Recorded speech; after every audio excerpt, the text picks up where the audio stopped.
Hi, Gene here with today's thought. I have a general policy. I don't always hew to this policy, but generally, I would say 99% of the time, my policy is not to respond to comments that I get in the vlog, for the simple reason that I have the vlog to say whatever I want, and I can talk as long as I want. So I try to leave the comment section for all of you. Once in a while, I'll jump in maybe with a little comment, and in rare occasions, one of which will be today, I'll actually address comments in the next vlog or a future vlog, and that's what I want to do today. But it's I just want to make, whether you agree with me or disagree, I just want to make sure that you understand I respect your opinion. You don't have to agree with me. It's just once in a while people will raise an interesting point that I think I either have to just respond to or just share with all of you if you don't read the comments. Not that I get that many these days, so it will take you all maybe 5 seconds to read all the comments that I usually get. But I want to, and first I need to, this is more important, I have to issue a clarification because the vlog I'm talking about today is one I did a couple of days ago called, it was a long title, but it started out shopping in a Democrat-run city. And I showed a video of a couple of workers in a deli. I think it was a 7-Eleven, I'm not sure, but beating a shoplifter with a broomstick. This guy was filling a 30-gallon trash bin with just pulling stuff off the shelves, and he grabbed he got in a tussle with one of the workers. The other one came from behind and whacked him with a broomstick, it looked like, and whacked him a few more actually many more times. And I said, I supported what he did, and I said that because I didn't see any permanent injury there, maybe some bruises, and I said that he should have used a crowbar. And I'm afraid that I gave the impression that I meant take a crowbar and beat this guy like they did with the broomstick. Just whack him as hard as you can with a metal crowbar over and over, and that is definitely not what I meant. What was in my mind actually was, you ever watch the Ultimate Fighting championships or whatever? So these guys, they can do whatever mixed martial arts, and they fight each other. And there's one technique that one of the fighters used, or a couple of them, which is that usually you see that somebody will do your impression from maybe too many martial arts movies. Guy does a kick, like a roundhouse kick, and kicks the guy in the head and knocks him out. But actually there's a better strategy, because to kick that high, and it takes a while, and you can block it. I took martial arts for a little while, so I know what I'm talking about. But another technique is just to kick low, to kick somebody in the thigh, and kick him repeatedly in the thigh. And what happens is you get a cramp. You get a cramp and you can't stand. And there's no permanent injury. We've all had leg cramps, I would assume. I've certainly had my share of leg cramps, and it's painful, and you can't walk for a few minutes until you walk it off. Or you can walk, but it's painful. But there's no permanent damage, and that's what I was talking about. Just hit somebody in the back of the thigh, the soft part of the thigh, just once, and he'll get a cramp, and he won't be able to run away. That's what I meant, and I just wanted to be clear on that, because I definitely don't say taking a crowbar and just beat somebody repeatedly, especially just a shoplifter, and doing permanent damage. I definitely oppose that. So I just wanted to be clear on that.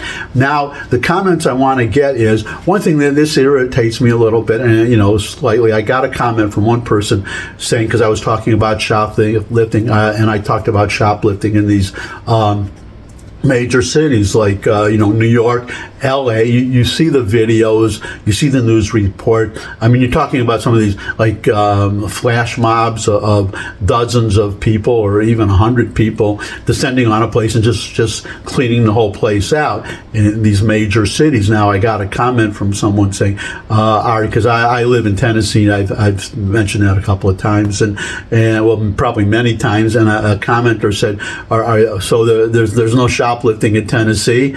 And well, yeah, there is shoplifting in Tennessee. And I replied that, well, I'll get to what I replied. And well, I'll reply, say where right now. I said, yes, I live outside of Memphis. And Memphis, we just had a recent election, a municipal election, and the Democrats won every position. They won every office, clean sweep, including quote unquote progressive prosecutor, the kind of prosecutor that we see in New York that just lets people go. And so I said, yeah, there is shoplifting here in this entirely Democrat-run city. But the point I want to make, just a little quibble, and I don't want to, I guess, start a big argument with the woman. I forgot her name, but I think it was a woman. But anyways, it was. Well, it could be it could be a woman who identifies as a man, who knows, or a cat or a dog or whatever these days.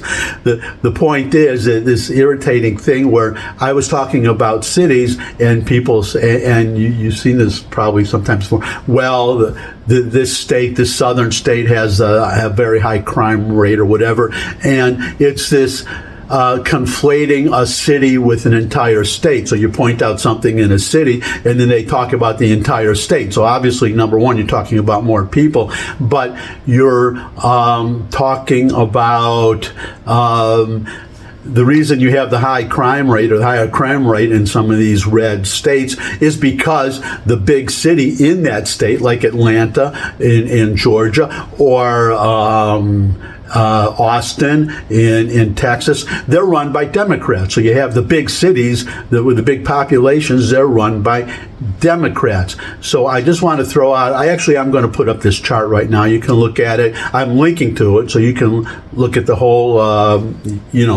see. I always like to give my sources so I'm not just saying stuff off the top of my head.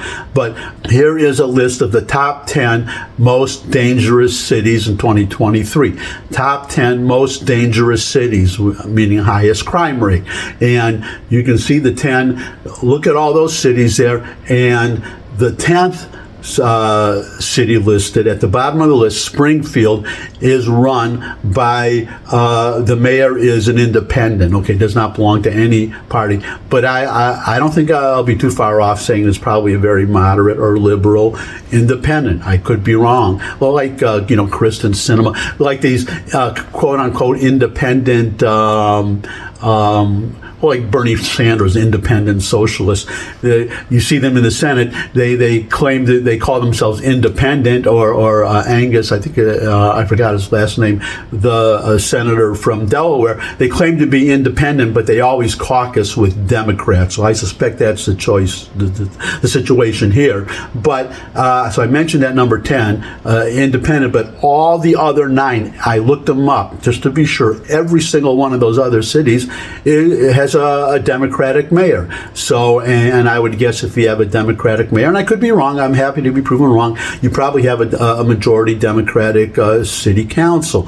My point is these cities, but I'm not saying that there must be thousands of Democrat-run cities, and there are small towns, and there are some smaller towns. I'm talking about these major cities, but you see the top 10, and I actually went down the list because the actual list is much longer if you follow the link, and I had to go pretty far down, I think into the 20s or almost the 30s, to find a single city run with a Republican mayor, and you have to imagine that you're probably not talking, once you get that far down the list, in absolute numbers, it may not be that high, the actual number of crimes. But the point I want to make, top 10 cities, but it's because I got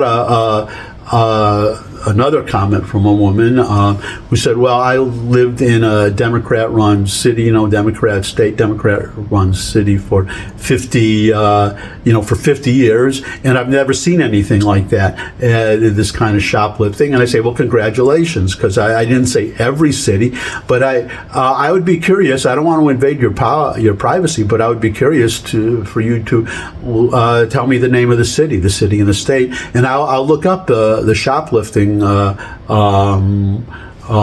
statistics, the crime statistics, and then I'll give a shout out for that city and say, great, that's a great, a well-run Democrat city that sets an example for the other ones. And I would say, okay, well, this Democrat-run city can can have a low crime rate, then why not the 9 on that list that I just put up? So that's that's the only point I want to make. Well, I mean, the other point is, because she said she's never seen any shoplifting like this where she lives. Well, I lived in Detroit I was born in Detroit, the first 25 years of my life. Then I moved to New York, lived there for 40 years, and now I'm in Tennessee. Now, in the 40 years, I've been in New York. I know the crime was bad. The statistics were bad. I saw only personally witness, being in the store when it happened. Two that I can remember in 40 years, 2 instances of shoplifting, but that has nothing to do with statistics. I mean, I read about people getting murdered, but I never saw a murder in front of my eyes. I did see a guy when I was living in Harlem my last 10 years get shot right across the street from me. Heard the gunshot, 2 shots, and I drive-by shooting, and I went out, and the guy ambulance, and fortunately, it wasn't fatal. Actually, he got shot in the ass, the rear end, and it looked twice. I mean, he was lying on it. You could see him in the EMT van. The back door was open, and he was lying on it, face down on his stomach, and he had two bandages on, one in each butt cheek. So I shouldn't be smiling. I'm sorry. That's really terrible. It's really terrible of me. But anyways, that's my thought for today. But I just wanted to reply. Number one, when you compare statistics, you compare apples and oranges and oranges. And when I say a city, don't say state, because that's not fair. That creates a different impression, which is why our Democrat friends do, I think it is. And I'm talking, and again, I'm talking, find me a major city that's run, Baltimore, Chicago, Detroit, anywhere. My hometown of Detroit has not had a Democrat mayor since 1957. I think that's when the last Republican mayor Mariani left office, and then Jerome Kavanaugh, liberal Democrat, came in, and it's been all Democrats ever since. So, but my point is that just I mentioned all these other cities. Compare a major city and a major city. If it's a small town, then I have. They're probably, say, in New Hampshire, for instance, there are probably a lot of small towns in New Hampshire, or in a lot of southern states where, well, we all know the Jason Aldean song, "Don't Try That in a Small Town." And I would say that applies whether it's run by Democrats or Republicans, because everybody knows everybody, and they just don't put up with that.